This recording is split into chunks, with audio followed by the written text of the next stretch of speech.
বলো না ভাই, এখানে যারা আজকের ফজরের নামাজ পড়ো না, আজকের জোহরের নামাজ পড়ো নাই, হে নাফরমান, তুই মুসলমানের বাচ্চা হলি কেমনে? এই নাফরমান, এত বড় অকৃতজ্ঞ বেয়াদব মানুষ কেমনে হয় বেটা? কিভাবে তুমি ভদ্রলোক? বেনামাজি কোন যুক্তিতে ভদ্রলোক? খোদার কসম আমি চ্যালেঞ্জ করলাম, বেনামাজি, বেয়াদব, অসভ্য, অভদ্র, অভদ্র, অভদ্র, অভদ্র, আমি চ্যালেঞ্জ করলাম। বেনামাজি বেয়াদব, বেনামাজি বেয়াদব। শুদ্ধ কথা বললেই ভদ্রলোক হয়। বহুত সুর আছে, কথা শুদ্ধ হয়। বহুত ডাকাইত আছে, কথা শুদ্ধ করে। বহুত হাজার কোটি টাকার লুণ্ঠনকারী দুর্নীতিবাজ আছে, কথা শুদ্ধ বলে বেটা। একটা লাইন শুদ্ধ বলে, কেমন আছেন আঙ্কেল, ভালো আছেন, মুতে খারাইয়া। একটা মাটির পাতিল যে বানায় সেও তো বেহুদা বানায়। একটা কুমার যে মাটির পাতিল বানায় সেও তো এটা বেহুদা বানায় নাই। আর আমি আল্লাহ 9 মাস মায়ের অন্ধকার জরায়ুতে আমার নিজের হাতে 9 মাস কাউকে না বলে, মাকে বলি নাই, বাবাকে বলি নাই, আমি আল্লাহ একা আমার কুদরতি হাতে চোখ লাগাইলাম, নাক লাগাইলাম, এমন সুন্দর শরীর আমি সাজাইলাম। বেহুদা এ খাইবা, ঘুম যাইবা, পেশাব করবা, নারী দেখবা, উলঙ্গ ছবি দেখবা, আর হারাম রোজগার করবা তোমার মন মতো। কখনো বিড়ি, কখনো সিগারেট, কখনো নাচ, কখনো গান, খালাস। আসসালামু আলাইকুম ওয়া রাহমাতুল্লাহি ওয়া বারাকাতুহু।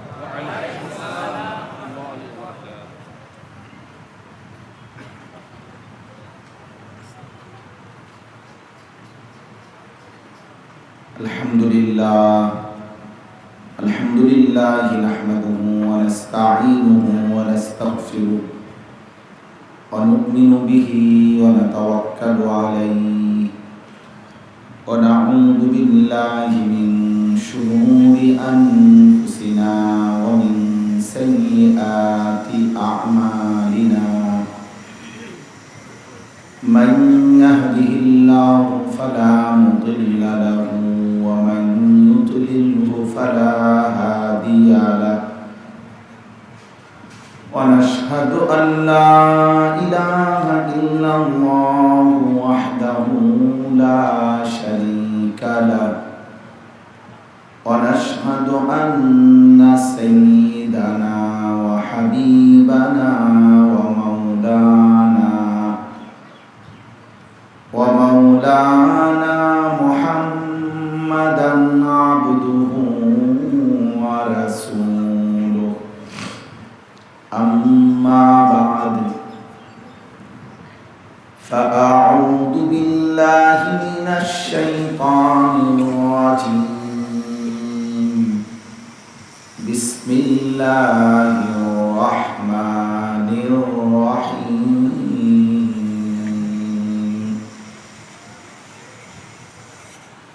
إن الذين يخشون ربهم بالغيب لهم مغفرة وأجر كبير. وأسروا قولكم أو اجهروا به إنه عليم بذات الصدور.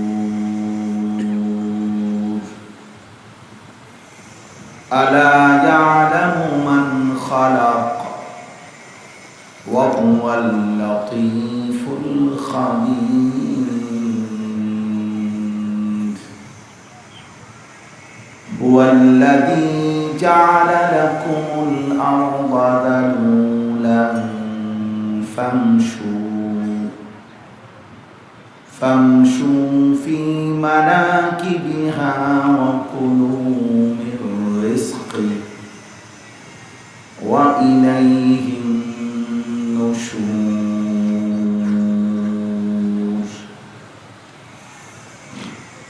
صدق الله مولانا العظيم.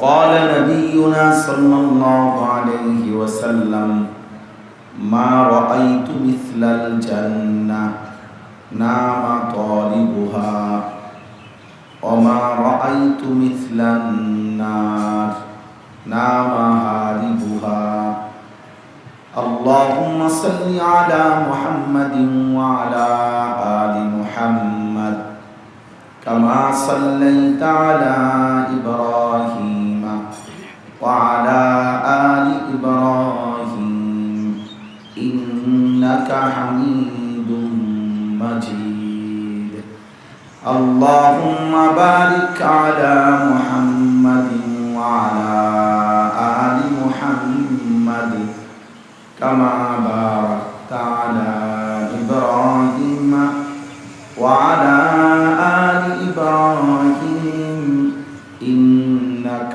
حميد مجيد سبحانك لا علم لنا إلا ما علمتنا إنك أنت العليم الحكيم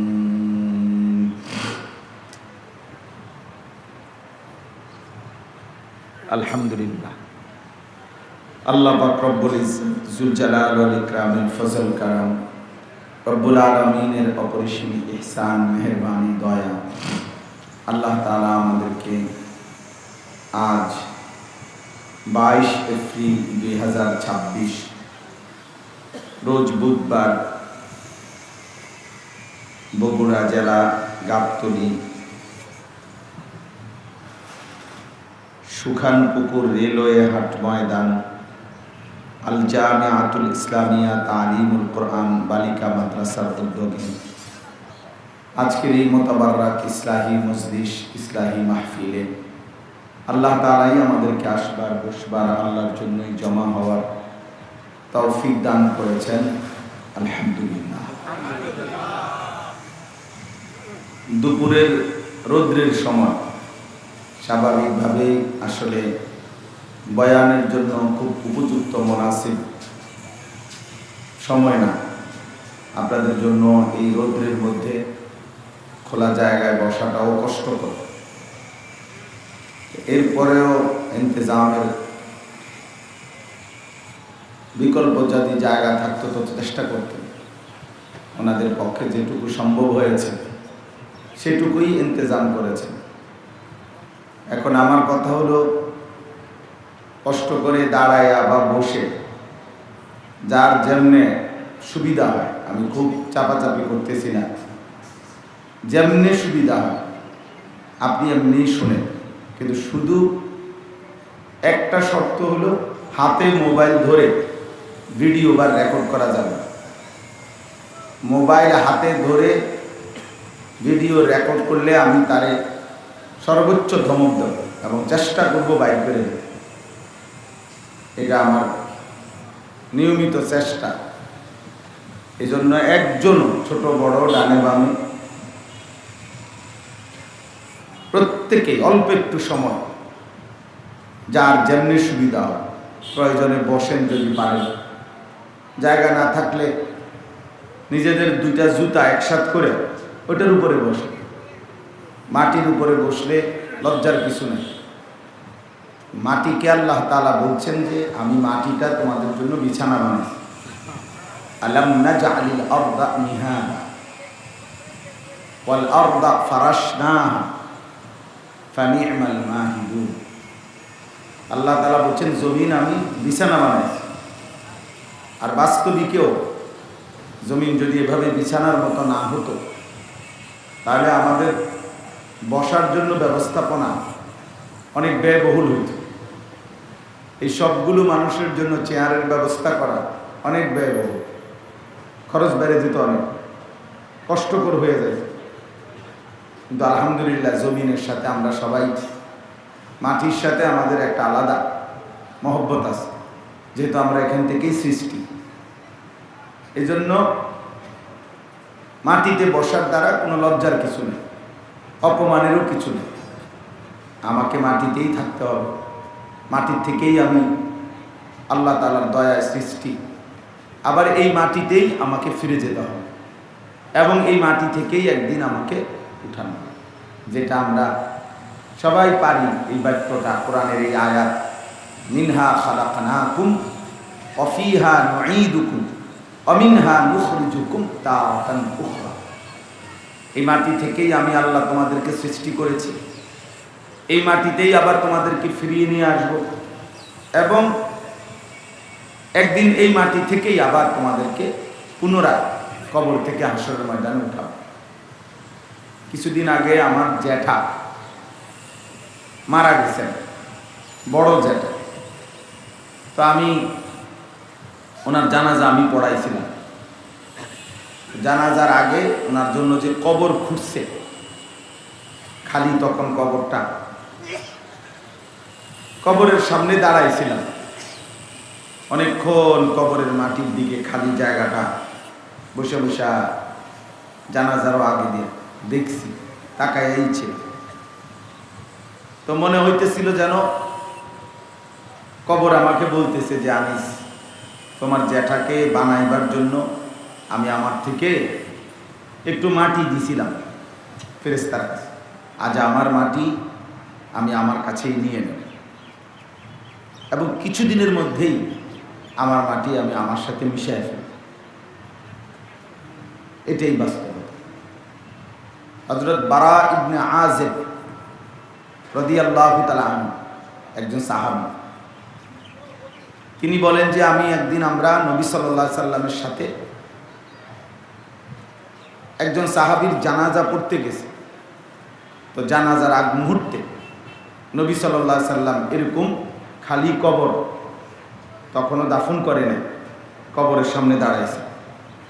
ইমাম কুরতুবী রাহমাতুল্লাহ আলাইহির লিখিত কিতাব আত-তাযকিরা এই কিতাবে আছে।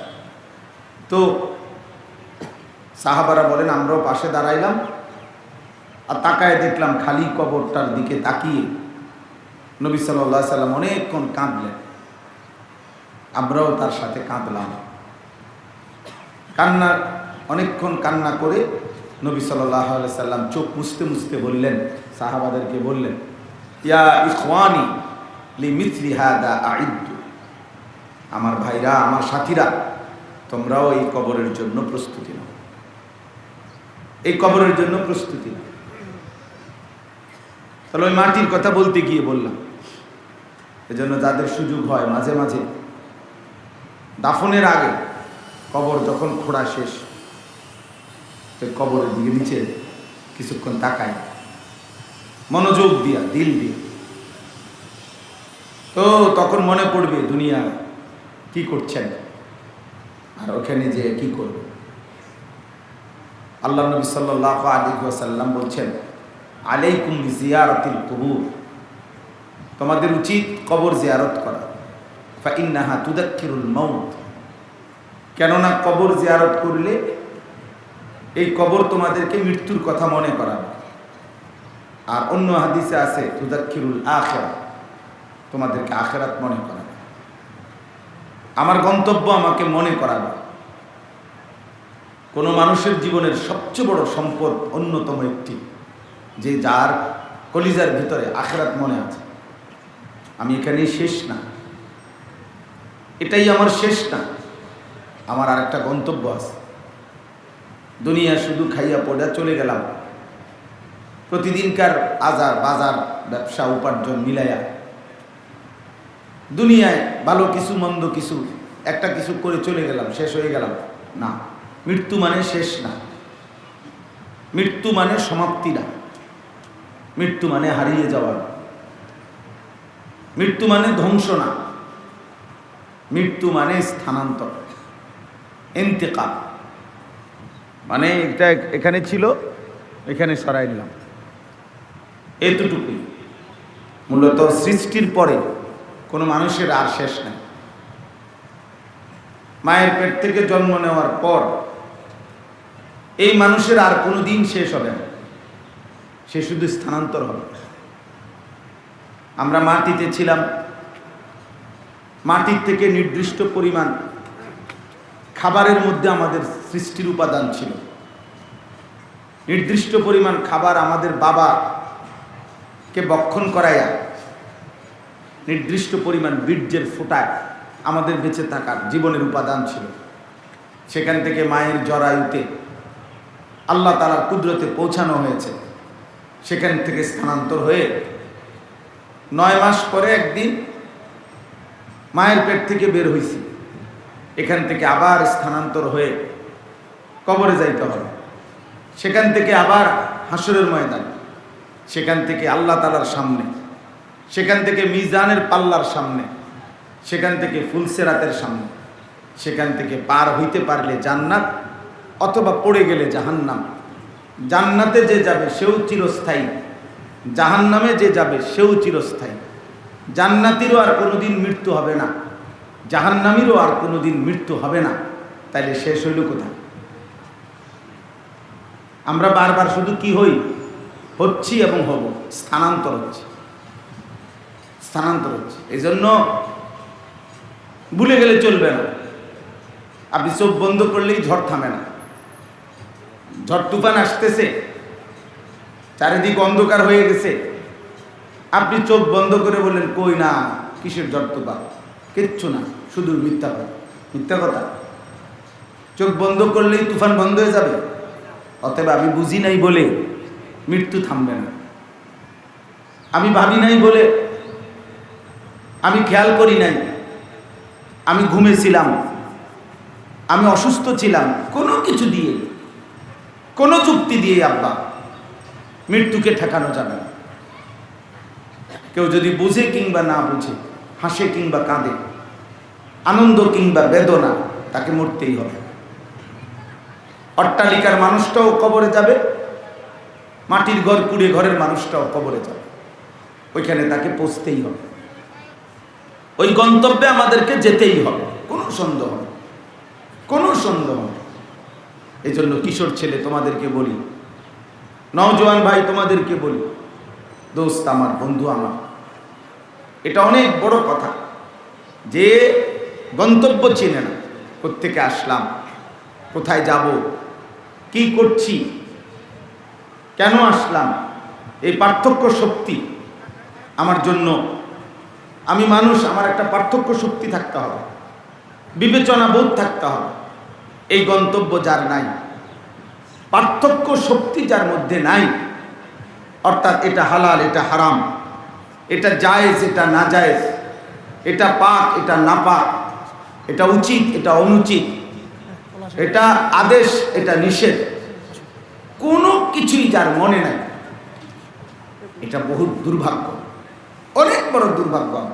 এই পার্থক্য এবং বিবেচনা বোধ যার মধ্যে নাই, বাস্তবিক অর্থে সে মানুষ, সে মানুষ বরং এটা জানোয়ারের স্বভাব, হাইওয়ানের স্বভাব, পশুর স্বভাব, যার মধ্যে পার্থক্য শক্তি নেই। কোনো জানোয়ারের কোনো হালাল হারাম নেই, আছে কি?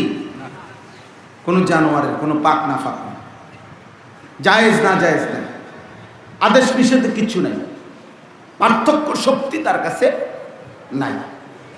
অতএব এটাই বাস্তবতা, এটা মনে রাখতে হবে। মানুষ তাকে বলে যার মধ্যে এই পার্থক্য শক্তি আছে, এটারই বিবেক বলে।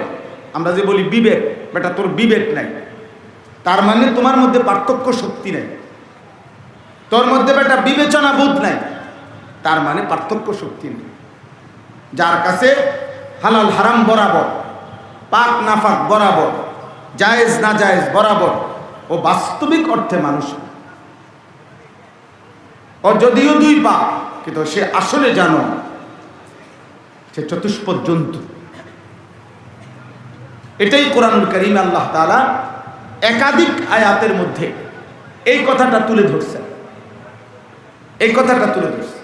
সমস্ত নবী রাসূল কেন পাঠাইছেন, আসমানি কিতাব কেন পাঠাইছেন? এই পার্থক্য জানানোর জন্য। এটা হালাল, এটা হারাম, সব আমার সৃষ্টি বান্দা, কিন্তু আমি আল্লাহই পরীক্ষা করার জন্য তোমাদের আমি একটা হালাল একটা হারাম করেছি।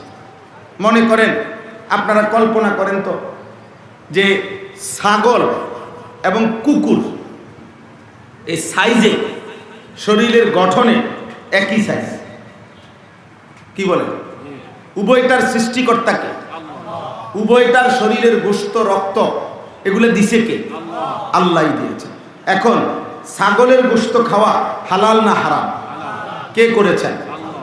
কুকুরের গোশত খাওয়া হালাল না হারাম? কে করেছেন? তাইলে কুকুরের গোশত আপনি খান কেন? হারাম। ছাগলের গোশত আপনি খান কেন? হালাল। তাইলে আল্লাহ যদি হারাম করলে কুকুরের গোশত না খাওয়া হয়, আল্লাহ যদি হালাল করলে ছাগলের গোশত হালাল খাওয়া হয়, তাহলে এটা যদি আপনি বুঝেন তো ওই একই আল্লাহ যিনি কুকুরকে হারাম করেছেন তিনি সুদকে হারাম করেছেন। আপনি সুদ খান কেন? আপনি কিস্তি নেন কেন বলেন? তাহলে যেই মালিক হারাম করলে কুকুরের গোশত খাওয়া যায় না, সেই মালিক হারাম করলে সুদ খাওয়া যায় কেমন বলে? তাহলে পার্থক্য শক্তি কই হইল আপনার? আপনার বিবেক কোথায় বলেন? পার্থক্য কই? আপনার কাছে তো দুটোটাই বরাবর। কষ্টের উপার্জনের টাকা, সুদের কিস্তির টাকা, ঘুষ দুর্নীতি হারামের টাকা সব বরাবর করিয়া সব মিলাইয়া 10 লাখ। মানে এখানে আমার পরিশ্রমের টাকাও আছে, সিটারির টাকাও আছে, সব মিলাইয়া 30 লাখ। 6 লাখ টাকা জমি বেচা, 6 লাখ টাকা সুদে কিস্তিতে, এই 12 লাখ টাকা দিয়া ফুট বিদেশ পাঠাইতেছে, হুজুরের কাছে দোয়া চাইতেছে। হুজুর খাস করে দোয়া করবেন। কি দোয়া করতো? এই আল্লাহ যেন এই সুদে বরকত দেয় নাকি? তো কি দোয়া করতো? কি আপনি বলেন, আপনার বিবেকে কি বলে? ওর জন্য কি দোয়া করতো? বুঝি আপনার এই 6 লাখ টাকা যে সুদ নিছেন, কিস্তি নিছেন, এটার জন্য আমি দোয়া করতাম নাকি? এটার জন্য কোনো আলেমে দিন যদি দোয়া করে তার ঈমান থাকবে না। হারামের উপরে কি করা যায় না? দোয়া করা যায়। হারামের উপরে দোয়া করা যায়। আমরা হুজুররা দোয়া বুঝ করে এই করে, আপনি এটি বুঝতেন না কি করে? সব আলেম জানে, উনি উনার বুঝ করে এই দোয়া করে, নিজের ফিট বাঁচাই এই দোয়া করে। আমাদের কাছে তো এরকম অহরহ মানুষ দোয়া চায়, আমরা এভাবেই কই, যেটা কইলে আমি বাচ্চা যাবো ফিটার থেকে, ওইটা বুঝ করেই বলি। এর দূর বুঝ না হইলে আর হুজুর হইলাম, বুঝছেন না? তাইলে মূল বিষয়টা হইল পার্থক্য শক্তি লাগবে। হালাল হারাম, আপন স্ত্রী, আপন মা, আপন বোন, তাকে দেখা হালাল, তো ভিন নারী, তাহলে তুমি তো ভাই নওজোয়ান, মাকেও দেখো, বোনকেও দেখো, আবার তুমি মোবাইলের নর্তকী নারী অস্থির ছবিও দেখো প্রতিনিয়ত সমান তাল। তাহলে এটা হালাল হারামের পার্থক্য হইল কই? মদও খায়, মধুও খায়, গালিও দেয়, সালামও দেয়, হ্যাঁ, মাকেও দেখে, বোনকেও দেখে, স্ত্রীকেও দেখে, আবার মোবাইল টেলিভিশনের নর্তকীও দেখে, হারাম ছবিও দেখে, অশ্লীল নারীও দেখে। আস্তাগফিরুল্লাহ। তো হালাল হারামের পার্থক্য হইল কি? তাহলে এ মানুষ হলো কিভাবে? এ তো তার নফসের গোলাম, এ তো তার কামনা বাসনার গোলাম, এ তো তার হারাম চাহিদার গোলাম। আরো যদি জঘন্য বলি, এ তো লজ্জাস্থানের গোলাম, এ তো আব্দুস শাহওয়াত, এ তো তার নফসের গোলাম, শাহওয়াতের গোলাম, তার মনের চাহিদার গোলাম। কিসের আল্লাহর বিধান, কিসের হালাল হারাম? আমার কাছে যেটা ভালো মনে হয় এটাই ভালো, আমার কাছে যেটা মন্দ মনে হয় এটাই মন্দ। আমি যা মন চায়, আমার মনে যা চায় আমি তাই করব। আল্লাহর কসম, কোরআনুল কারীম বলছে এই মানুষের জীবন কুত্তার জীবন। কোরআন শরীফের সরাসরি আয়াত। যেই জীবন, যে মনে করে আমার মনে যা চায় তা, কিসের আল্লাহর বিধান, নবীর বিধান, ইসলামের বিধান, হালাল হারাম আমি এগুলো বুঝি না, আমি বুঝি আমার মনে যা চায় তা। আল্লাহ তাআলা কোরআনুল কারীমে স্পষ্ট বলছে, ওয়াত্তাবা হাওয়াহু ফামাসালুহু কামাসালিল কালব, কামাসালিল কালব। এখানে কেউ রাগ করবেন, ধমক দিবেন, মাইন্ড করবেন কোন হুজুরের উপরে, থোন আমনে কার লোকে মাইন্ড করবেন? তো কোরআন শরীফের আয়াত, তো ডাইরেক্ট বাংলা তর্জমা, আমনে বাংলা অনুবাদ করেন না, তাহলে তো আপনি এটাই পাইবেন অর্থ। আমার বলার কি দরকার? আল্লাহ তাআলা বলেন মনের চাহিদার অনুসরণ যে করে, ফামাসালুহু, তার উদাহরণ, তার দৃষ্টান্ত কামাসালিল কাল, কুত্তার মতো, কুকুরের মতো। এর ভিন্ন কোনো তর্জমা নাই, বিকল্প কোনো অনুবাদ নাই। কামাসালিল কালব, কালব অর্থ কুকুর। ইন তাহমিল আলাইহি ইয়ালহাস আও তাতরুকহু ইয়ালহাস। আল্লাহ তাআলা ওখানেই বলছে যে শোনো, কুত্তার স্বভাব হলো তাকে যদি কোনো বোঝা চাপায় দেওয়া হয় অথবা দৌড়ানি দেয় লাঠি দিয়া, তাইলেও সে জিহ্বা লম্বা করে হাঁফায়। আবার যদি ছেড়ে দাও, সে দাঁড়াইয়া থেকেও জিহ্বা লম্বা করে হাঁফায়। পাগলা কুত্তার দৌড়ানি দিল এমন করে, আবার ছেড়ে দিল, সে দাঁড়াইয়া থেকেও জিহ্বা বাইর করে এমন করে। ইয়ালহাস তো কোরআন শরীফের আয়াত। আল্লাহ বলছেন এই নাফরমানের স্বভাব। সারা পৃথিবীর নারী একটা একটা নাফরমান। সারা পৃথিবীর নারী তোকে উলঙ্গ করে দেখালেও তুমি অতৃপ্ত, না দেখাইলেও তুমি অতৃপ্ত। কিন্তু একজন হালাল স্বামী, তার হালাল স্ত্রী, সে হালাল পবিত্র স্ত্রীর সাথে মেলামেশা করে সে ব্রেক দেয়, অর্থাৎ সে বুঝে তো আমার স্ত্রী। কিন্তু নাফরমান প্রতি রাতেই নারী দেখে, অসভ্য যা হাইওয়ান প্রতি ঘন্টায় অস্থির ছবি দেখে, তার কোনো তৃপ্তি নেই। কিরে বেটা, তুই না সারা রাত ছবি দেখলি, আবার ঘুমিয়ে তুই আবার দেখোস কা? তুই না সকালে একবার দেখলি, এখন দুপুরে একবার দেখলি কেন? তার মানে হারামের কোনো কি হয় না, তৃপ্তি হয় না। এই জন্য প্রতিদিন একতালে, প্রতিদিন একই রকম। মানে ওই যে বললাম কুকুরের স্বভাব। আল্লাহ বলছেন যাকে দিলেও একই রকম, না দিলেও একই রকম। নাউজুবিল্লাহ।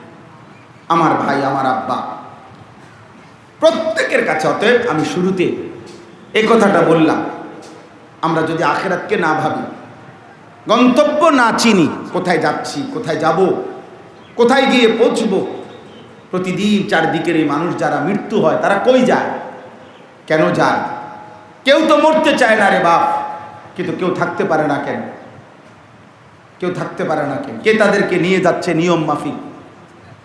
কতজন 18 বছর ধরে কাঁদে, একটা বাচ্চা নাই। কতজন 8 জন সন্তান, 6 জন সন্তানের বাপ।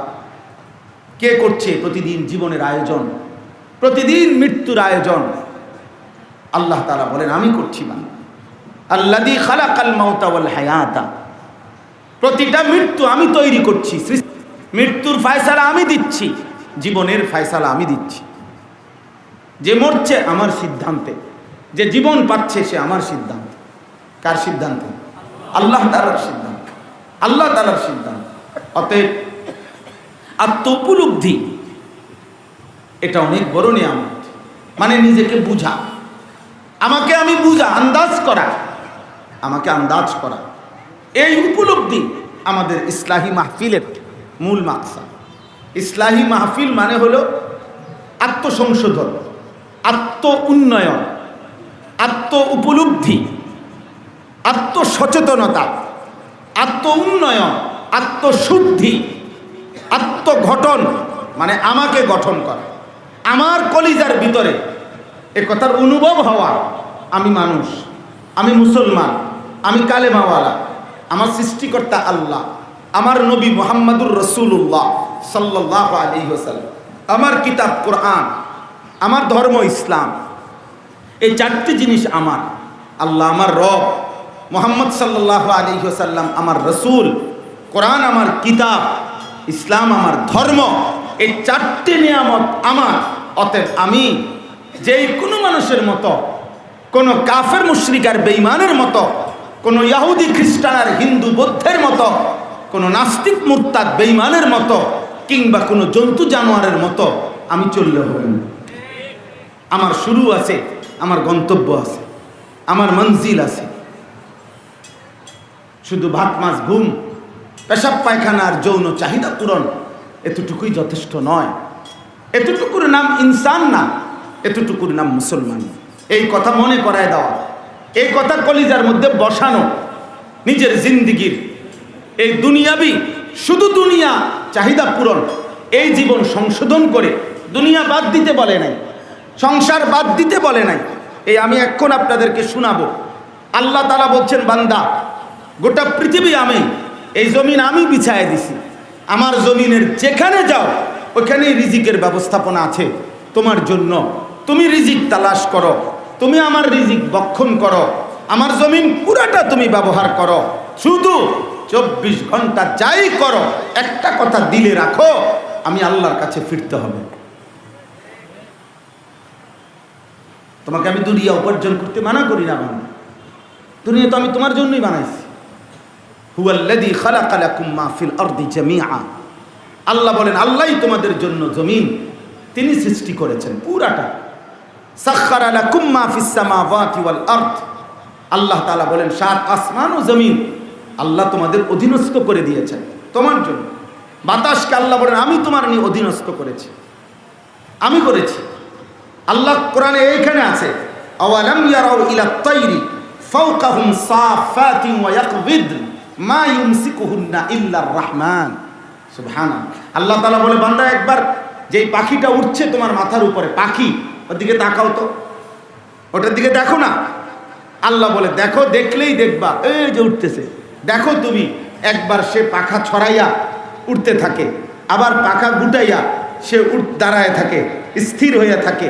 তাহলে এই যে যেই কোনো এই পরিমাণ, এই পাখিটার ওজন যদি হয় 500 গ্রাম, তাহলে এই 500 গ্রাম ওজনের একটা মাটির চাকা তুমি উপরে উঠায় দেখো না, এটা বাতাসে থাকেনি, থাকবে না, নিচে ফেলে দিবে।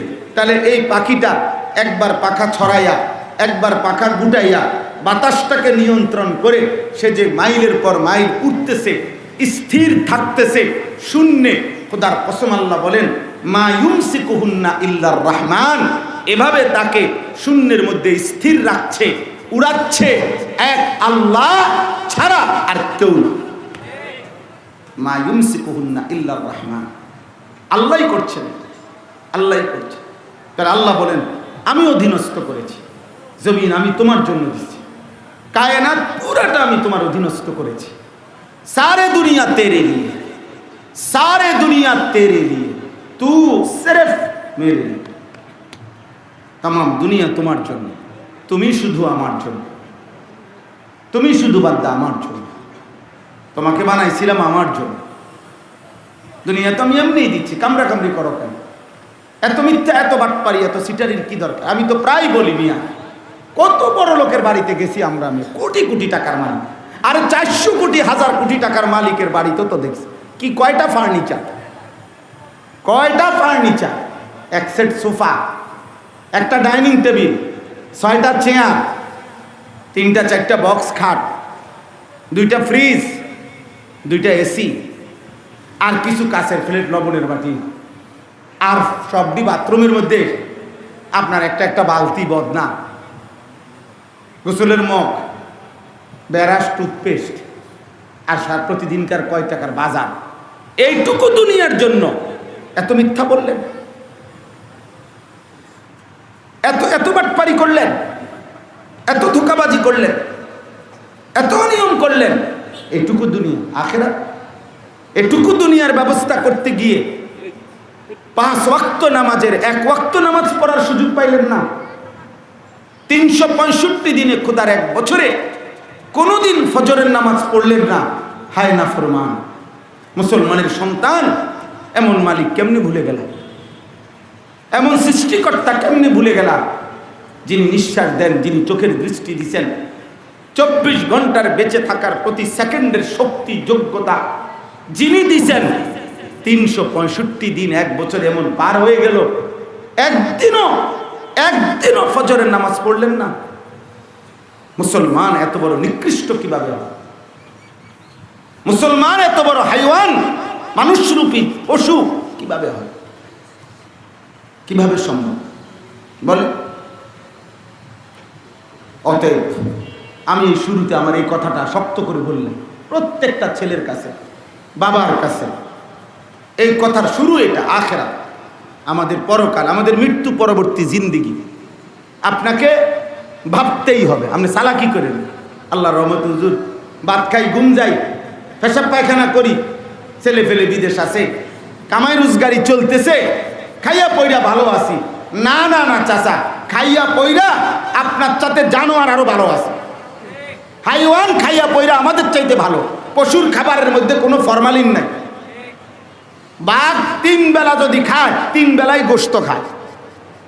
সিংহ যদি 3 বেলা খায় তো 3 বেলা গোশতই খায়। বাঘ জীবনে ফাঙ্গাস মাছ খায় না। কথা বলেন না? হ্যাঁ, বাঘের খাবারে ফরমালিন আছে? কোনো বাফের ক্ষমতা আসেনি ফরমালিন মিশাই ওটার ভিতরে? তাহলে ওদের তো কোনো ঝামেলা নাই, ওরা তো আরো বেশি সুন্দর দুনিয়া ভোগ করে। প্রাণীবিদ্যা গবেষকদের কথা হলো, একটা হাতি একদিনে 250 কেজি খাবার খায়। 250 কেজি। জঙ্গলের হাতি 90 লিটার পানি পান করে।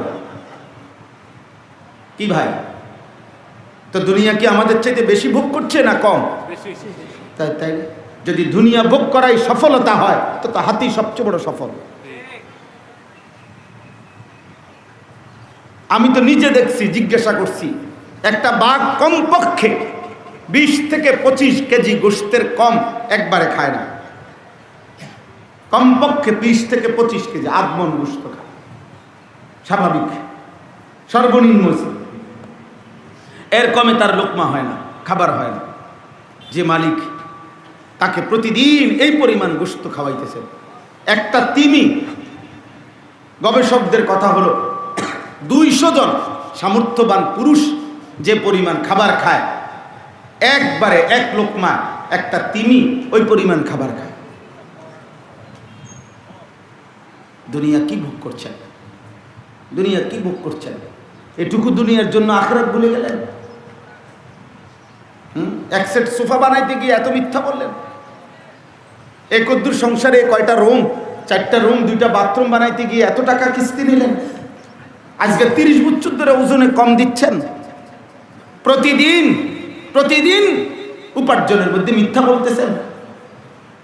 আশ্চর্য, মরতেন না, এক ওয়াক্ত নামাজও পড়বেন না, কোনোদিনও পড়বেন না। একটি মসজিদকে কেন্দ্র করে ধরেন 200 ঘরের মসজিদ, গড়ে ধরেন যে 200 ঘর ফ্যামিলির জন্য এই মসজিদটা, তাহলে এই 200 ঘর যদি মহল্লাবাসীর মসজিদ হয় এটা, তাহলে তো কমপক্ষে প্রতি ঘরে যদি 5 জন মানুষ থাকে, পুরুষ 3 জন ধরেন, তাইলে তো ফজরের নামাজে মুসল্লি হওয়ার কথা 600 জন। অসুস্থ বিমারি থাকতে পারেন হয়তো 20-50 জন, বাকি তো 450-500 মুসলমান ফজরের নামাজের জামাতে থাকার কথা। কিন্তু কোথায় ফজরের মুসল্লি? কোথায় আব্বা বলেন? যেই সমস্ত বয়স্ক লোক বসে বসে চা দোকানে গপ মারেন, বিড়ি খান আর সিগারেট খান আর টেলিভিশনে নর্তকী দেখেন আর গপ মারেন, সারা বাংলাদেশ ঠিক করেন, আপনার ঘরে আপনার ছেলে এক ওয়াক্ত নামাজ পড়ে না, আপনি বুদ্ধি দেন কীর্তেন বাহিরে মানুষের? মিয়া ফালতু লোক, মিয়া বুদ্ধি দেন কেন? এখানে না বুদ্ধি দিবেন আপনি। আপনার ছেলে কিভাবে নামাজ পড়বে, আপনার মেয়ে কিভাবে নামাজ পড়বে, আপনার স্ত্রী কিভাবে নামাজ পড়বে, আপনি এর জন্য কাঁদেন, চোখের পানি ফেলেন। আমরা কেউ যদি না বুঝি, আমার ভাই, একজন বক্তা, 2 জন বক্তা, একজন হুজুর দিয়ে সমাধান হবে না। রাসূলুল্লাহ সাল্লাল্লাহু আলাইহি সাল্লামের সফলতার পিছনে আল্লাহর দয়ায় একটা বড় কার্যকর ভূমিকা ছিল। আল্লাহ নবী সাল্লাল্লাহু আলাইহি সাল্লামের প্রত্যেকটা কথা সাহাবায়ে কেরাম নিজের দায়িত্ব মনে করে পৃথিবীর শেষ প্রান্ত পর্যন্ত পৌঁছানোর চেষ্টা করছেন। সারা বিশ্বময় নবী সাল্লাল্লাহু আলাইহি সাল্লামের ইন্তেকালের পরে সর্বোচ্চ আবু বকর সিদ্দিক রাদিয়াল্লাহু তাআলা আনহুর 2.5 বছর, ওমর রাদিয়াল্লাহু তাআলা আনহুর প্রথম 6 বছর, এই 8 থেকে 9 বছরের ব্যবধানে আল্লাহর কালেমা পৃথিবীর শেষ প্রান্ত পর্যন্ত পৌঁছে গেছে। সাহাবায়ে কেরাম এভাবে পৌঁছেছে। হাল মিন ওয়ারাইকুম আহাদ কিতাবের মধ্যে আছে, সাহাবীরা শুধু তালাশ করতেন আর মানুষকে বলতেন, ভাই তোমার জানা মতে তোমার পিছনে আরো গভীর কোনো অঞ্চলে আর কোনো মানুষের অস্তিত্ব আছে? কেউ যদি বলতো এখান থেকে 50 মাইল দূরে একটা ছোট্ট বস্তি আছে, আপনি তো ওনারা সেখানে যাইতেন, ওনাদেরকে কালেমার দাওয়াত দিতেন, তো আবার জিজ্ঞেস করতেন হাল মিন ওয়ারাইকুম আহাদ, আপনাদের পিছনে আর কেউ আছে? এভাবে তালাশ করতে করতে, খুঁজতে খুঁজতে, কালেমার দাওয়াত দিতে দিতে হযরত উকবা ইবনে নাফে, আফ্রিকার যিনি ইসলামের দাওয়াত দিছেন এই সাহাবী, তিনি আটলান্টিক মহাসাগরের পারে ওনার ঘোড়ার পাও ভিজাইয়া আল্লাহকে বলছেন, আল্লাহ এই অঞ্চলের আর একটা মানুষ কেউ আর সাক্ষী দিচ্ছে না এই সাগরের ওই পারে মানুষ আছে, মাটি আছে। ওরা বলছে নাই, কেউ বলে না আছে। আমি সবার কাছ থেকে নিশ্চিত হয়েছি এই সাগরের ওই পারে আর কোনো মানুষ নাই, মাটি নাই, এটা শুধু সাগর আর সাগর। আল্লাহ, আমি আমার ঘোড়ার পাও ভিজাইলাম, আমি এই সাগরের পাড়ে দাঁড়িয়ে আপনাকে বললাম, আপনার একজন বান্দাও যদি বলতো এই অথই সাগরের ওই পারে একজন মানুষ আছে, কেউ যদি বলে খোদার কসম মাওলা, আমি তার কাছেও কালেমার দাওয়াত নিয়ে যেতে রাজি আছি। এই হলো সাহাবায়ে কেরাম। আজ তোমরা কি করছো নওজোয়ান? আর কত নারী দেখবা মুসলমানের সন্তান, আর কত উলঙ্গ ছবি দেখবা, আর কত অস্থির দৃশ্য দেখবা। কার মতো চুল রাখছে এগুলা? কার মতো? যেই বেঈমানকে মতো চুল রাখছো, ওই বেঈমান খোদার কসম তোকে চিনে না। চিনলো তোর দিন কোন, তোর জন্য কোনোদিন ধন্যবাদও জানাবে না, দোয়া তো দূরে থাক। ওই বেঈমান তোকে চিনে না, মুশরিক তোকে চিনে না। যেদিন সুযোগ পাবে তো তোদের এই বড় চুল ধরে সর্বপ্রথম জমিনে তোদের রক্ত বহায় দেবে। এটা মনে রাখিস আব্বা, এটাই সত্য, এটাই বাস্তবতা। কাফের মুশরিক আর বেঈমানদের মতো তুমি যদি সম্পূর্ণ নিজেকে সাজাও, তারপরও খোদার কসম তোমার পাসপোর্ট শো করিলে পরিচয় আসবে তুমি মুসলমান, তোমার আইডি কার্ড শো করলে তোমার পরিচয় আসবে তুমি মুসলমান, তোমার জন্ম নিবন্ধন শো করলে তোমার পরিচয় আসবে তুমি মুসলমান। এটা মুছবা কেমনে? অনলাইনের এই তথ্য তুমি মুছবা কেমনে? এ চুল দিয়া খারাইয়া মুত্তা, হ্যাঁ বলো না ভাই? কই আমেরিকা যে জুলুম করছে, মুসলমান মারছে সারা পৃথিবীতে, ইসরায়েলের কুত্তারা যে মুসলমান মারছে, কো হুজুর সাইয়া সাইয়া পাঞ্জাবিওয়ালা শুধু মারে নাকি? তো বলেন না, আমাদের আল্লাহই আমাদের জন্য, আমাদের নবী আমাদের, আমাদের কোরআনই আমাদের, আমাদের ধর্মই আমাদের পুঁজি। আমি অন্যের কাছে যাব কেন? আমার কি ছিল না? মা গাররাকুম, আল্লাহ তাআলা বলে, বান্দা বলো না আমার মতো দয়ালু মাওলা ছেড়ে কে তোমাকে ধোঁকা দিল? কেমনে ভুলে গেলাম? কেমনে ভুলে গেল? আলাম নাজআলিল আরদা মিহাদা ওয়াল জিবালা আওতাদা ওয়া খালাকনাকুম আজওয়াজা। আল্লাহ বলে, আমি জমিনটা তোমার জন্য বিছাইছি, আমি পাহাড়গুলো পেরেকের মতো স্থাপন করেছি, আমি তোমাদেরকে জোড়ায় জোড়ায় নারী পুরুষে সৃষ্টি করেছি, আমি তোমাদের চোখে ঘুম দিয়েছি, আমি তোমাদের রাত্রিটাকে কালো চাদরে ঢেকে দিয়েছি, আমি দিনের বেলা আলোকিত করে দিয়েছি, মাথার উপরে 7টা আসমান আমি বানাইছি, একটি সূর্য আমি জ্বালিয়ে দিয়েছি, আসমান থেকে বৃষ্টি আমি বর্ষণ করছি, জমিন থেকে ক্ষেত ফসল আমি উৎপন্ন করছি। এত কিছুর বিনিময়ে আমি একটা সেজদাও পাবো না? বলো না ভাই, এখানে যারা আজকের ফজরের নামাজ পড়ো না, আজকের জোহরের নামাজ পড়ো নাই, হে নাফরমান, তুই মুসলমানের বাচ্চা হলি কেমনে? এই নাফরমান, এত বড় অকৃতজ্ঞ বেয়াদব মানুষ কেমনে হয়? কিভাবে তুমি ভদ্রলোক? বেনামাজি কোন যুক্তিতে ভদ্রলোক? খোদার কসম আমি চ্যালেঞ্জ করলাম, বেনামাজি, বেয়াদব, অসভ্য, অভদ্র, অভদ্র, অভদ্র, অভদ্র, আমি চ্যালেঞ্জ করলাম। বেনামাজি বেয়াদব, বেনামাজি বেয়াদব। শুদ্ধ কথা বললেই ভদ্রলোক হয়। বহুত সুর আছে কথা শুদ্ধ কয়, বহুত ডাকাইত আছে কথা শুদ্ধ কয়, বহুত হাজার কোটি টাকার লুণ্ঠনকারী দুর্নীতিবাজ আছে কথা শুদ্ধ বলে। বেটা একটা লাইন শুদ্ধ বলে, কেমন আছেন আঙ্কেল, ভালো আছেন, মুতে খারাইয়া ওটা শুদ্ধ কয়। শুদ্ধ কন কীর্তেন? আখলাক কোথায়? আখলাক, চরিত্র কোথায়? আল্লাহ কোথায়? রসুল কোথায়? দিন কোথায়? আব্বা আখিরাত কোথায়? একবার আসছি, একবারই বললেন, আর যদি কোনোদিন আসতে না পারি?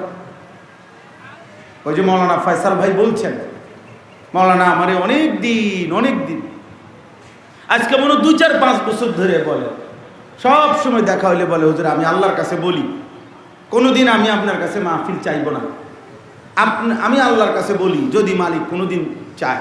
আমি পরে বলছি আমি অমুক দিন আমি আমাদের নাম, পরে এবছর আমি নিজেটা বলছি যে আপনি যেখানে মনে চায় আপনার মাদ্রাসা আসবো, আপনি যেখানে মন চায় সুবিধা মতো হইলে আমারে যেখানে বলেন বয়ান করুন। মৌলানা আগামীকাল তার হজ্জের ফ্লাইট, আমার শায়েখ আরিফ বিল্লাহ হাকিমুন নফস আল্লামা মুফতি মুশতাকুন নবী কাসিমি হজরতের সাথে তার সফর, কালকে সফর, আগামীকাল 23 তারিখ, এখনো আমাদের সাথে সাথেই আছে। আল্লাহ বরকত দান করুন, আল্লাহ হাজী সাহেবের মাদ্রাসা আল্লাহ কবুল করে নেন। তাইলে আব্বা একটা ছেলেকে আমি, নওজোয়ান ভাই, কিশোর ভাই, যুবক ভাই, আল্লাহ ভুলে গেলা কেন? মালিক ভুলে গেলা কেন? আল্লাহর সাথে রাগ করলা কেন? এমন মালিকের সাথে অভিমান করলা কেন? এমন রবের সেজদা দিলা না কেন? বলো না ভাই, বলেন। আল্লাহ আমাদেরকে বুঝ দান করেন। আমাদের আখিরাত, আমাদের পুঁজি এটা, আমাদের জিন্দেগি এটা, আমাদের ফিরে যেতেই হবে। আফা হাসিবতুম আন্নামা খালাকনাকুম আবাসান ওয়া আন্নাকুম ইলাইনা লা তুরজাউন। আল্লাহ তাআলা বলে, বান্দা তোমরা কি ভেবেছো আমি আল্লাহ তাআলা তোমাদেরকে অনর্থক সৃষ্টি করেছি? একটা মাটির পাতিল যে বানায় সেও তো বেহুদা বানায়। একটা কুমার যে মাটির পাতিল বানায় সেও তো এটা বেহুদা বানায় নাই। আর আমি আল্লাহ 9 মাস মায়ের অন্ধকার জরায়ুতে আমার নিজের হাতে 9 মাস কাউকে না বলে, মাকে বলি নাই, বাবাকে বলি নাই, আমি আল্লাহ একা আমার কুদরতি হাতে চোখ লাগাইলাম, নাক লাগাইলাম, এমন সুন্দর শরীর আমি সাজাইলাম। বেহুদা? এ খাইবা, ঘুম যাইবা, পেশাব করবা, নারী দেখবা, উলঙ্গ ছবি দেখবা, আর হারাম রোজগার করবা তোমার মন মতো, কখনো বিড়ি, কখনো সিগারেট, কখনো নাচ, কখনো গান, খালাস। আল্লাহ বলে, তাহলে আমি এই জন্য বানাইলাম, আমার কোনো উদ্দেশ্য ছিল না। ও আন্নাকুম ইলাইনা লা তুরজাউন। আল্লাহ তাআলা বলেন, দ্বিতীয় প্রশ্ন করেছেন, আমার বান্দা তোমরা কি ভেবেছো তোমরা ফিরতে হবে না? বলেন না, আমরা ফিরতে হবে, যেতে হবে আমরা। তাহলে ও প্রস্তুতি করি, কি মনে করছে আখিরাত? আমার শায়েখ আল্লামা মুফতি মুশতাকুন নবী কাসিমি হুজুর সব সময় এটা বলে যে বাবা আখিরাত, হাসরের ময়দান, এটা আপনার মামার বাড়ি না, আপনার শ্বশুর বাড়ি না, আপনি এটাকে খামখেয়ালি মনে করেন না। কোরআন কারীমের মধ্যে আছে, আল্লাহ তাআলা বলেন, প্রত্যেক পাপী নাফরমান প্রথম হাসরের ময়দানে যখন জাহান্নামের দিকে, জাহান্নামকে হাসরের মাঠে আল্লাহর আদেশে ফেরেশতাগণ টেনে 70,000 আগুনের শিকলের মধ্যে বেঁধে ফেরেশতাগণ জাহান্নামকে টেনে আনবেন হাসরের মাঠে। এই টেনে আনার পরে প্রত্যেক পাপী এক নজর যখন জাহান্নামের দিকে তাকাবে, জাহান্নামের বিকট আযাব, হাদিসের মধ্যে আছে, আল্লাহ নবী সাল্লাল্লাহু আলাইহি সাল্লাম বলবেন, আপনারা সাগরের ঢেউ দেখবেন, বড় কোন সাগরের ঢেউ দেখেন, কক্সবাজারের সাগরের ঢেউই দেখেন, যে ঢেউ যখন উঠে তো মনে হয় যেন নিচের ঢেউটারে আরেকটা উপরে ঢেউ এসে গিল্লা ফেলে, মানে গাইরা ফেলে, এটার উপরে আরেকটা ওঠে। আল্লাহ নবী বলেন, এই প্রচণ্ড আগুন যেন এক আগুন আরেক আগুনকে খাইয়া ফেলতেছে, গিল্লা ফেলতেছে, এরকম ধাউ ধাউ আগুন যখন এক নজর দেখবে, খোদার কসম, আল্লাহ কোরআনে বলে, প্রত্যেক পাপী চিৎকার দিয়ে আল্লাহকে বলবে, আল্লাহ আমার ছেলে মেয়েদেরকে জাহান্নামে দিয়ে দেন, আমারে বাঁচায়া দেন, আমার স্ত্রীকে জাহান্নামে দিয়ে দেন, আমারে বাঁচায়া দেন, আমার ভাই বোনদেরকে জাহান্নামে দিয়ে দেন, আমাকে বাঁচায়া দেন। আমার মহল্লাবাসীকে জাহান্নামে দিয়ে দেন, আমাকে বাঁচিয়ে দেন। আল্লাহ জমিনের সমস্ত মানুষকে জাহান্নামে দিয়ে দেন, আমারে বাঁচায়া দেন মাওলা। ইয়াওয়াদ্দুল মুজরিমু লাউ ইয়াফতাদি মিন আযাবি ইয়াউমিইদিন বিবানি ওয়া সাহিবাতিহি ওয়া আখি ওয়া ফাসিলাতিহি আল্লাতী তু'বি ওয়া মান ফিল আরদি জামিআ সুম্মা ইউনজি। আল্লাহ আদম থেকে নিয়ে ইসরাফিলের ফু পর্যন্ত সমস্ত মানুষ প্রয়োজনে জাহান্নামে দেন, আমারে বাঁচায় দেন, আমারে। আল্লাহ বলবেন কাল্লা, কাল্লা, না না, কখনোই না, না কাল্লা, কখনোই না। গোটা দুনিয়া 100 বার দিলেও আমি ছেড়ে দেব না। আজ হাসরের ময়দান, বিচারের ময়দান, আজ ছেড়ে দেওয়ার ময়দান, আজ ফায়সালার ময়দান। ছেড়ে দিতে চাইছিলাম দুনিয়া, মাফ করতে চাইছিলাম দুনিয়া, 100 বার বলেছি আয় না বান্দা আয়, আমি মাফ করে দেব। সেদিন আমি বাবা এ হঠাৎ পড়ে যাবে, আব্বা পট করে পড়ে যাবে, আব্বু একটু এদিকে আসো, আব্বা এদিকে আসো, আব্বা এনে কাল্লা, কখনোই। ইন্নাহা লাযা, আল্লাহ বলবেন জাহান্নামের ধাউ ধাউ এই আগুনের মধ্যে তোমাকে ফেলা হবে। নাযাআতাল লিশাওয়া, 1 সেকেন্ডে জাহান্নামের আগুনে ফেলতেই সারা দেহের চামড়া আল্লাহ বলছে প্রথম সেকেন্ডে খসে পড়বে। নাযাআতাল লিশাওয়া, শাওয়া মানে মাশবি, মাশবি মানে বুনা, বুনা, বুনা, ফ্রাই। 1 সেকেন্ডে ফ্রাই করে ফেলবে, 1 সেকেন্ড। তাদউ মান আদবারা ওয়া তাওয়াল্লা, আল্লাহ বলেন মারাত্মক কথা এটা। তাদউ ওয়াহেদে মুআন্নাসে গায়েবের সিগা, অর্থ হইল প্রত্যেক নাফরমান হাসরের ময়দানে এদিক সেদিক পলাইতে চেষ্টা করবে, আর আগুন সরাসরি জাহান্নামের আগুন নিজে আগুনেই নাফরমানকে ডেকে ডেকে ভিতরে ঢুকায় ফেলবে। তাদউ মানে আগুন ডাকবে, আগুন আগুনে ডাক দিবে, এই মদ খোর এদিকে, এই বাটপার ওদিকে যাস কেন, দিকে ভিতরে ভিতরে, এই নারী চরিত্রহীন, আল্লাহকে একটা সেজদা দিতে পারস নাই, সারা রাত উলঙ্গ ছবি দেখছিলি, বেঈমান এদিকে, তোকে আল্লাহ মাফ করে নাই, আর মুশরিক এদিকে, মূর্তি পূজক এদিকে, ভিতরে ঢোক, ওদিকে যাও কেন, এদিক সেদিক যেদিকেই ছুটতে চাইবে আল্লাহ বলেন আগুন ডেকে টেনে নিয়ে আসবে। আল্লাহ আমাকে মাফ করে দেন। আমার ভাই, অতএব এবার আসেন, এই আয়াত আমি যে পড়ছি, এই কথাগুলো বলার মূল মাকসাদ হলো আল্লাহ তাআলা এখানে বলছেন ইন্নাল্লাযীনা ইয়াখশাউনা রাব্বাহুম বিল গায়ব লাহুম মাগফিরাতুম ওয়া আজরুন কাবীর। সূরা মুলক 29 নম্বর পারা, 67 নম্বর সূরা, কোরআনুল কারীমের অত্যন্ত গুরুত্বপূর্ণ ফজিলতপূর্ণ একটি সূরা। এই সূরার 4টা আয়াত আপনাদের সামনে পড়ছি। এখন আর এই আয়াতগুলোর তর্জমা বলি, তাইলেই আমার কথা শেষ হয়ে যাবে ইনশাআল্লাহ। সূরা মুলক, আমার শায়েখ আল্লামা মুফতি মুশতাকুর নবী কাসিমি এবছর রমজান মাসের এতেকাফে এই সূরা থেকে হযরত তাফসীর করেছিলেন বারবার, এই কারণে আমরা আপনাদেরকে শোনাচ্ছি। তো বলতেছেন আল্লাহ তাআলা এই সূরা মুলক, এই সূরার একটা ফজিলত হলো, এই সূরা আল্লাহ নবী সাল্লাল্লাহু আলাইহি সাল্লাম বলেছেন যে ব্যক্তি 30 আয়াত বিশিষ্ট এই সূরাটি নিয়মিত পড়বে, আল্লাহ তাআলা তাকে নিশ্চিত কবরের আযাব থেকে রক্ষা করবে। কবরের আযাব, আল মানিআ আল মুমজিয়া তুমজিহি মিন আযাবিল কবর। নবীজি বলছেন এই সূরাটি বাধা দানকারী, রক্ষাকারী, প্রত্যেক ব্যক্তিকে, তেলাওয়াতকারীকে কবরের আযাব থেকে রক্ষা করবে। এই সূরা মুলক কোন সূরা বলেন? নবীজি বলছেন শাফাআত লিসাহিবিহা হাত্তা গুফিরা লা। এই সূরাটি যে নিয়মিত পড়বে কিয়ামতের দিন এই সূরাটি আল্লাহর নিকট ওই ব্যক্তির জন্য এই পরিমাণ সুপারিশ করবে যে আল্লাহ এই সূরার সুপারিশে ওই ব্যক্তিকে মাফ করে দিবেন। খাসামাত আন সাহিবিহা হাত্তা আদখালাতহুল জান্নাহ। আরেক হাদিসে নবীজি বলছেন কিয়ামতের দিন এই সূরাটি তেলাওয়াতকারীর পক্ষে ফেরেশতাদের সাথে ঝগড়া করবে। ফেরেশতারা বলবে তাকে জাহান্নামে নেব, আর এই সূরা বলবে না আমি জাহান্নামে নিতে দেব না, কারণ সে আমাকে নিয়মিত পড়তো। তো এই তর্ক করতে করতে আল্লাহর নবী বলেন হাত্তা আদখালাতহুল জান্নাহ, এমনকি এই সূরাটি ওই ব্যক্তিকে জান্নাতে ঢুকাইয়াই ছাড়বে। এই সূরা মুলক কোন সূরা বলেন?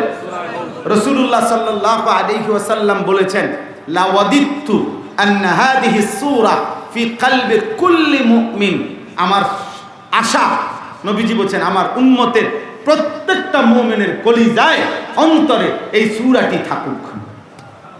মানে আমার প্রতিটা উম্মত ঈমানদার যেন এই সূরাটি পড়ে, তাহলে সে কবরের আযাব থেকে রক্ষা পাবে।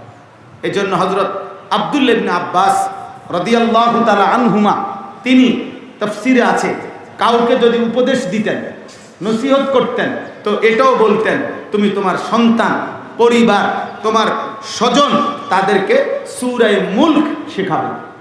আল্লিম সিবিয়ানাকা ওয়া আওলাদাকা ওয়া জিরানাকা ওয়া আসদিকাআকা সূরাতুল মুলক, এই সূরা তুমি শেখাবে। কেন? এই সূরা তোমার গোটা ফ্যামিলি আযাব থেকে রক্ষা করবে। আল্লাহ আমাদেরকে তৌফিক দান করেন। আল্লাহ তাআলা বলেন ইন্নাল্লাযীনা ইয়াখশাউনা রাব্বাহুম বিল গায়ব, নিশ্চয়ই যারা আল্লাহকে ভয় করে, বিল গায়ব না দেখে, লাহুম মাগফিরাতুম ওয়া আজরুন কাবীর, আল্লাহ বলেন আমি ওয়াদা দিলাম আমি তাদেরকে মাফও করে দেব, জান্নাতও দিয়ে দেব। আজরে কবীর মানে as-সাওয়াবুল জাযীল ইয়ানি আল জান্নাহ, তাফসীরে আছে মানে আমি জান্নাত দিয়ে দেব, মাফও করে দেব, জান্নাতও দিয়ে দেব। তো এই কথাটা কি? এই কথার দুইটা তাফসীর, দুইটা অর্থ। এক নাম্বার হলো আল্লাহ তাআলা বলতে চাচ্ছেন আমি আল্লাহকে যারা না দেখে সর্বাবস্থায় ভয় করবে আমি তাদেরকে মাফও করব, জান্নাতও দেব। জান্নাত আল্লাযীনা লাম ইয়ারাউহু, যারা আল্লাহকে দেখে নাই অথচ ভয় করে, ফিস সিররি ওয়াল আলান, গোপনেও প্রকাশ্যেও, একাকীও সবার সাথেও, ঘরেও বাইরেও, যারা আল্লাহকে ভয় করবে, আল্লাহ বলেন আমি তাদেরকে মাফও করে দেব, জান্নাতও দিয়ে দেব। এটার একটা সহজ উদাহরণ বলি, তাহলে আপনি বুঝবেন। যেমন রোজা, উদাহরণটা হলো রোজা। রমজান মাসের আমরা যে রোজা রাখি, এই রোজা রাখা অবস্থায় যদি গ্রীষ্মের কাঠফাটা রোদও হয়, তীব্র গরম, মনে করেন পানির তৃষ্ণায় কলিজা ফাইটা যাইতেছে, কিন্তু এই লোকটা নিশ্চিন্তে ইচ্ছা করলে সে পানি পান করতে পারে, খাবার কিছু খাইতে পারে, ইচ্ছা করলে পারবে। আর বাইর হইয়া যদি সবার সামনে না বলে তাহলে কেউ বুঝবে না সে যে রোজাদার না, সবাই মনে করবে সে তো রোজাদার। তাহলে এটা সম্ভব কিনা? মানে বাহ্যিক দৃষ্টিতে সম্ভব কিনা? এটা সম্ভব।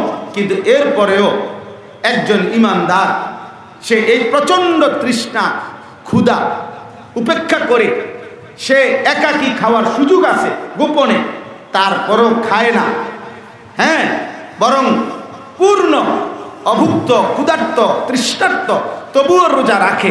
কার ভয়ে? তাহলে এখানে মূল কার্যকর, একাকী সুযোগ ছিল, পারত, কিন্তু তবুও খাইল না, পান করল না। মূলত তার হৃদয়ের মধ্যে ভয় কার? আল্লাহ। আল্লাহ বলে এইটাই শুধু তুমি অন্য জায়গায়ও প্রয়োগ করো। অর্থাৎ তোমার এটা তো রোজায়, এবার তুমি নামাজে, যাকাতে, হজ্জে, উমরাতে, বাজারে, ব্যবসাতে, ঘরে, সংসারে, বউ বাচ্চার চলাফেরার ক্ষেত্রে, লেনদেন করার ক্ষেত্রে, মানুষের সাথে আচরণ করার ক্ষেত্রে 24 ঘন্টায় তুমি এইটাকে এবার অন্য জায়গায়ও প্রয়োগ করো। আমি একাকী থাকি, সবার সাথে থাকি, আমি গোপনে থাকি, আমি প্রকাশ্যে থাকি, আমি সব অবস্থায় আল্লাহকে ভয় করি। কাকে ভয় করি? হাদিসের মধ্যে নবী সাল্লাল্লাহু আলাইহি সাল্লাম উদাহরণ দিয়েছেন, আপনারা সবাই জানেন, বেহেশতের আল্লাহর আরশের নিচে যারা ছায়া পাবে, যে 7 ধরনের ব্যক্তি, তন্মধ্যে একটা হলো ওই ব্যক্তি কোনো সুন্দরী, রূপসী, কোনো বংশীয়া নারী যাকে একাকী একান্তে সম্পূর্ণ পরিবেশ রেডি করে নারী স্বেচ্ছায় তাকে জিনা এবং বেবিচারের আমন্ত্রণ জানাচ্ছে, আহ্বান করছে, ওই অবস্থায় যেই যুবক বলবে, যেই পুরুষ বলবে ইন্নী আখাফুল্লাহ, আমি আল্লাহকে ভয় করি, এই পৃথিবীর কেউ না জানুক, কেউ না দেখুক, আমার আল্লাহ দেখে, আমার আল্লাহ দেখে, আমার আল্লাহ দেখে, আমি আল্লাহকে ভয় করি। আল্লাহ বলেন, নবী বলেন, খোদার কসম আল্লাহ ওই বান্দাকে নিশ্চিত আল্লাহর আরশের নিচে হাসরের ময়দানে ছায়া দান করবে। সেদিন এরকম পাশে বসবে, রবের আরশের পাশে বসবে, আর বাকি মানুষগুলো তাকাইয়া দেখাইয়া বলবে, ওই দেখো আমগো এলাকার ওই ছেলেটা, আমগো এলাকার ওই ছেলে। মানুষ দুনিয়াতে বলে না, হ্যাঁ আপনার তো সেদিন মাহফিলে স্টেজে দেখছিলাম, হুজুরের সাথে বইছেন, বলে কি না এমন? আজানের জবাব দেন, উঠেন না, আমরা শেষ করে দেবো এক্ষুনি, নামাজের জন্য আমরা সবাই সুযোগ দেবো।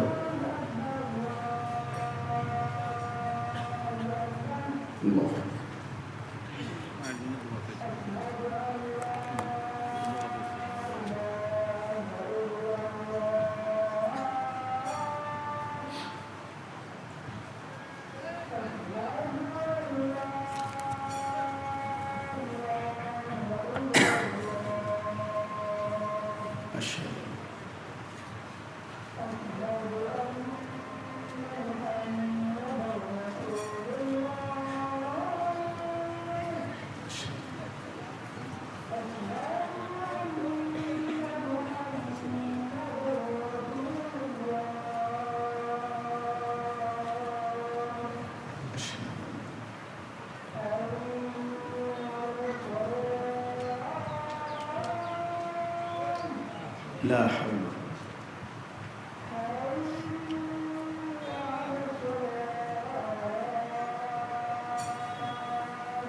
لا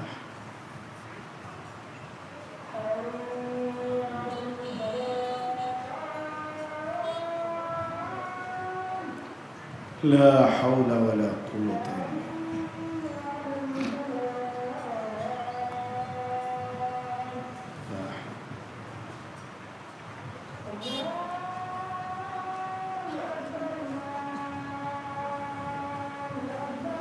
إلا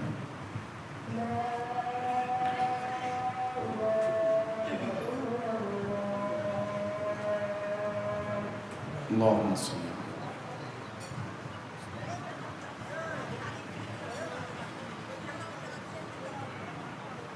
তুখলিফুল্লি। জি, তাহলে এই হলো এক নাম্বার অর্থ, আমি এক্ষুনি শেষ করে দিচ্ছি, এই 2 মিনিট লাগবে। তাহলে প্রথম অর্থ হলো সব অবস্থা আমি কাকে ভয় করি? আল্লাহকে। এটা হলো একটা। আল্লাহ বলেন এইটা যার মধ্যে আছে, যাদের মধ্যে আছে আমি তাদেরকে মাফও করে দেব, জান্নাতও দিয়ে দেব। এই আয়াতের দ্বিতীয় অর্থ হইল যারা আল্লাহকে ভয় করে না দেখে, এ কথার দ্বিতীয় অর্থ হলো যারা আল্লাহর আযাবকে না দেখে ভয় করে। ইয়াখাফুনা আযাবাহু আল্লাযীনা লাম ইয়ারাউ, যারা আযাব দেখে না। আমরা কবরের আযাব দেখছি, হাসরের ময়দানের আযাব দেখেছি, জাহান্নামের আযাব দেখছি আমরা। এই আল্লাহ বলেন কবরের আযাব দেখে নাই, আমার কথা, আমার রসুলের কথা, আমার কিতাবের কথা বিশ্বাস করে যারা ভয় করে গুনাহ ছেড়ে দিচ্ছে, হাসরের ময়দানের আযাব দেখে নাই, জাহান্নামের আযাব দেখে নাই, তবুও তারা ভয় করছে, গুনাহ ছেড়ে দিচ্ছে, আল্লাহ বলেন আমি ওয়াদা দিলাম মাফও করে দেব, জান্নাতও দিয়ে দেব। ওয়া আসিররু কাওলাকুম আবিজহারু বিহি ইন্নাহু আলিমুম বিদাতিস সুদূর। আল্লাহ বলে বান্দা 3টা কথা মনে রেখো। 1, তুমি যদি আস্তে কোনো কথা বলো আমি তাও জানি, তুমি যদি জোরে কথা বলো আমি তাও জানি, তুমি যদি অন্তরে লালন করো, গোপন রাখো অন্তরে, আমি তাও জানি। অতএব আমার সাথে চালাকি করে, লুকোচুরি করে, কৌশল খাটাইয়া কোনো সিস্টেমে দুনিয়ার মেম্বার, চেয়ারম্যান, এমপি, মন্ত্রী, পুলিশ, বিজিবি, র্যাব, অভিভাবক, মা বাবা, স্ত্রী, সন্তান সবাইকে ফাঁকি দিতে পারবা, কিন্তু আমি আল্লাহ থেকে 1 জাররা ফাঁকি দেওয়ার কোনো সিস্টেম নাই। অতএব আলা ইয়ালামু মান খালাক, অহুয়াল লতীফুল খবীর। আল্লাহ বলে তুমি বলো বান্দা, তোমার যদি বিবেক থাকে তো তুমি ভাবো তো যে যিনি সব সৃষ্টি করেছেন তিনি সৃষ্টিকর্তা, তিনি জানবেন না তার সৃষ্টি কখন কোথায় কি করছে? কথা বলেন না, জানবেন? তাহলে আমার থেকে তুমি লুকাইবা কেমন? আমার থেকে তুমি আড়াল হবা কেমন? সারা পৃথিবী না রাত গভীরে ঘুমায়, আমি তো ঘুমাই না, তো দরজা বন্ধ করছো কেন? সিটকারি লাগাইতেছো কেন?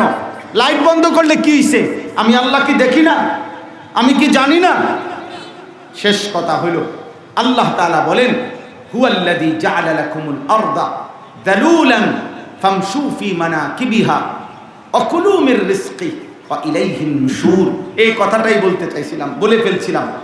আল্লাহ তাআলা বলেন, আল্লাহ তাআলা লতীফ খবীর, সূক্ষ্ম থেকে সূক্ষ্ম, জাররা থেকে জাররা বিষয়টাও তিনি জানেন, খবর রাখেন। অতএব বান্দা, তোমার যুক্তির কথা, ইনসাফের কথা হইল, বিবেকের কথা হইল, তুমি আমি আল্লাহর সাথে চালাকি না করে বরং আমার এই কথাটা শুধু মেনে নাও যে আমি আল্লাহ গোটা জমিন তোমার জন্য অধীনস্থ করে দিয়েছি। যেখানে মন চায় ফামশু ফি মানাকিবিহা, পৃথিবীর যেখানে মন চায় তুমি ভ্রমণ করো, তুমি যাও উপার্জনের জন্য, রোজগারের জন্য, বসবাসের জন্য, কোনো সমস্যা নাই। দেশে থাকো নয়তো বিদেশে যাও, গ্রামে থাকো নয়তো শহরে থাকো, আপনজন আত্মীয়ের বাড়িতে থাকো, যেখানে মন চায় তুমি যাও। পুরাটা জমিন আমার, তোমার জন্যই আমি দিছি। আমার দেওয়া অকুলু মির রিজকি, আমার দেওয়া রিজিক জমিনের সর্বত্র আছে। কামাই করো, উপার্জন করো, বক্ষণ করো, কোনো আপত্তি নাই বান্দা, কোনো আপত্তি নাই। খাও তুমি, ভোগ করো তুমি, জমিন ব্যবহার করো তুমি, রিজিক নেও তুমি, ব্যবসা করো, বাজার করো, সংসার করো, ছেলে মেয়েকে লালন পালন করো, উপার্জন করো, বাড়ি করো, বিল্ডিং করো, সব কোনো নিষেধ না। শুধু একটা কথা মনে রেখো, ওয়া ইলাইহিন নুশুর, আমি আল্লাহর কাছে ফিরতে হবে। কি করতে হবে? এই আমাকে ফিরতে হবে, আমাকে চলে যেতে হবে। অতএব আখেরাতকে সামনে রেখে, আখেরাতকে মাথায় রেখে তুমি জিন্দেগি চালাও, কোনো সমস্যা নেই। তার মানে এই প্রথম কথা, তুমি হালাল হারামের পার্থক্য করো, তুমি জায়েজ না জায়েজের পার্থক্য করো, তুমি উচিত অনুচিতের পার্থক্য করো, তুমি বৈধ অবৈধের পার্থক্য করো। আল্লাহ আমাদেরকে তৌফিক দান করে। যত কিশোর যুবক ছেলে আব্বা, সমস্ত যুবক ভাই, তোমাদের কাছে এক বন্ধু, এক ভাই আবদার করলাম, আব্বা 5 ওয়াক্ত নামাজ পড়ো, নিজের চরিত্র আখলাকের হেফাজত করো। প্রিয় ভাই, এমন সুন্দর যৌবন নষ্ট করে দিও না। নারী ছবি, অস্থির দৃশ্য, মোবাইলের অসভ্যতা, এই নোংরামি ছেড়ে দেওয়া। মনে রাখতে হবে, নষ্ট জিনিস, পচা জিনিস, আবর্জনা কেউ ঘরে জমা করে না, কেউ পছন্দ করে না, ফেলে দেয়। এজন্য নষ্ট, চরিত্রহীন, লম্পট এরকম ছেলে মেয়ে, তাকে এই সমাজ কোনোদিন সাদরে গ্রহণ করে না, ছুঁড়ে দেয়, ফেলে দেয়। নষ্ট জিনিস মানুষ ফেলে দেয়, মানুষ তার থেকে পাশ কাইটা চলতে চেষ্টা করে। পাগলা কুত্তার কাছে মানুষ যায় না, তার থেকে বাঁচতে চেষ্টা করে। চরিত্রহীন লম্পটের কাছে কেউ যায় না, বরং তার থেকে সবাই বাঁচতে চেষ্টা করে। অতএব আখলাকের হেফাজত করো, আখলাকের। বাবা চাচা সবার কাছে কথা, শেষ কথা, আর 1 মিনিটে আমাদের প্রত্যেকের দিন শেখা উচিত। মাওলানা ফয়সাল যেটা বললেন যে কোরআনুল করিম শেখা, দিন শেখা, আমাদের দীর্ঘদিনের এটা স্বপ্ন। সারা বাংলাদেশে সবাই মাদ্রাসায় পড়তে পারতেন না, আপনারা সম্ভব না, কিন্তু আপনি মাদ্রাসায় না পড়লেও আল্লাহর দিন শিখা, অজু শিখা, নামাজ শিখা, কোরআন শিখা আমাদের প্রত্যেকের জন্য জরুরি। আমি আজকে 2 বছর আমার মাদ্রাসা কুমিল্লা ক্যান্টনমেন্ট, আমি সর্বাত্মক চেষ্টা করছি যে সারা বাংলাদেশের স্কুল কলেজ ইউনিভার্সিটির ছাত্ররা বছরের যেই কোনো দিন যার যেটুকু সময় আছে, কম হোক বেশি হোক, সময় নিয়ে আসবে, দিন শিখবে। অজু, নামাজ, সূরা, কেরাত, পাক না পাক, হালাল হারাম, রুকু, সেজদা অল্প অল্প করে শিখুক। গত বছর 2025 সালে আলহামদুলিল্লাহ আল্লাহর দয়া আমরা প্রায় 500 স্কুল কলেজের ছেলে গোনা রেজিস্ট্রেশন করা, 500-র চাইতে একটু বেশি হবে। আমরা 3 দিন করে 6 দিনে প্রতিদিন 11 ঘন্টা করে আমাদের মাদ্রাসায় বন্ধকালীন সময়ে আমার প্রায় 60 জন শিক্ষক এবং বড় ছাত্র রাইখা মাদ্রাসায়, ছাত্ররা ছুটিতে বাড়িতে গেছে, আমরা এই জেনারেল ছেলেদেরকে দিন শিখাইছি। অজু, নামাজ, সূরা, কেরাত, রুকু, সেজদা, দোয়া, কালাম মাদ্রাসার মধ্যে 3 দিন রাইখা। আগামী দিনও আমাদের এটা ইচ্ছা বাস্তবায়নে আমরা একটা বড় জায়গা কিনছি কুমিল্লা ক্যান্টনমেন্ট, আমার যেখানে মাদ্রাসা 115.5 শতক জায়গা, প্রায় 2,67 লাখ টাকা এই জায়গার দাম, মাটির দাম। আমার আশা একদিকে বাচ্চাদের মাদ্রাসা হবে, হেদায়েতুন্নাহু পর্যন্ত আমাদের মাদ্রাসা এখন আছে, 530 জন ছাত্র আছে এই বছর, সব ছেলে আলহামদুলিল্লাহ। আর ভিন্ন আমি একটা পূর্ণাঙ্গ মাদ্রাসা আরেকটা করতে চাই। এই কিশোর, যুবক, নওজোয়ান, স্কুল, কলেজ, ইউনিভার্সিটির অথবা অন্য বয়সীয় যেই কোনো মুসলমান, আমার এটা স্লোগান, যে আসবে যখন দিন শিখবে তখন, যার সময় যতক্ষণ দিন শিখবে ততক্ষণ, যেটুক সময় আছে এতটুকু। এই আশায় আমি আপনাদের কাছে একটা কাগজ, আমার একটা হ্যান্ডবিল আছে, এই হ্যান্ডবিলটা দিলাম, আপনারা এটা নেবেন এই আশায়। আমার এই বিশাল জায়গাটার জন্য আমি এই কাগজটা দেই। যদি কারো মন চায় আমাদের ওই জায়গায় এক নামাজের জায়নামাজ পরিমাণ, মুসল্লা পরিমাণ জমির মূল্য 4,200 টাকা। যদি কারো ভাল লাগে আমাদের ওই মাদ্রাসার এই বিশাল জায়গা, যেখানে মসজিদ, মাদ্রাসা কমপ্লেক্স, বয়স্ক জেনারেলদের পড়ালেখা, মাদ্রাসার পড়ালেখা সব ব্যবস্থাপনা করতে চাচ্ছি, এই জমিতে এক নামাজের মুসল্লা পরিমাণ জায়গার টাকা যদি কারো সুযোগ হয় রাখলেন, পারলে দিবেন। এখানে বিকাশ নাম্বার আছে, অ্যাকাউন্ট নাম্বার আছে, বা আপনাদের পরিচিত কারো কাছে মাধ্যমে দিলেও আমরা পাবো। আল্লাহ তাআলা আপনাদেরকে তৌফিক দান করেন, কবুল করেন। সকলকে আল্লাহ তাআলা দ্বীনি কাজের সাথে, নেক কাজের সাথে কিছু পরিমাণ হলেও অংশগ্রহণ করার তৌফিক দান করেন। আমিন।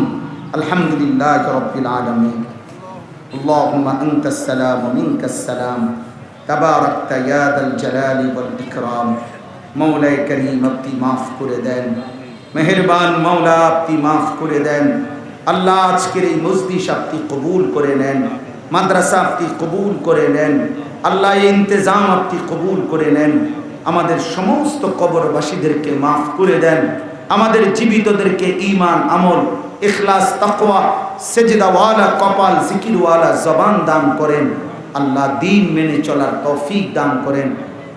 কিশোর যুবক ছেলেগুলোকে নামাজি বানিয়ে দেন, বাবা চাচাদেরকে আরও বেশি নেক আমলের তৌফিক দেন, মা বোনদেরকে পর্দা পুশিদা দান করেন, উলামায়ে কেরামকে উম্মতের ফিকির দান করেন।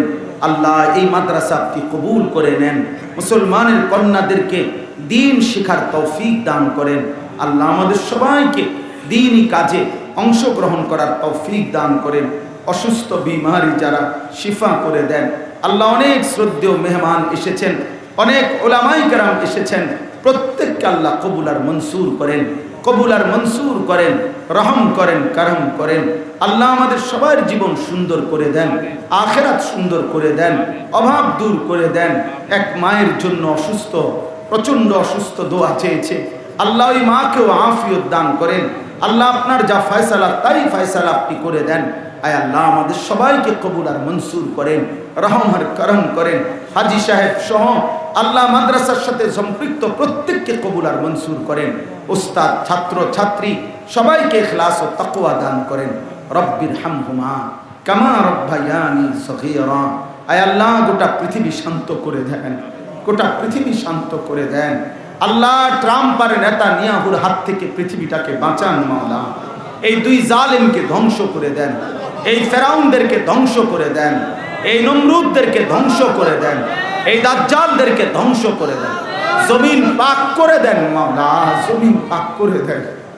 আল্লাহ বনি আদমের রক্তে এরা জমিন লাল করে ফেলেছে। আল্লাহ আল্লাহ এই দুই ফেরাউনকে সরায়া দেন। আল্লাহ রব্বির হামহুমা কামা রব্বায়ানি সগীরা।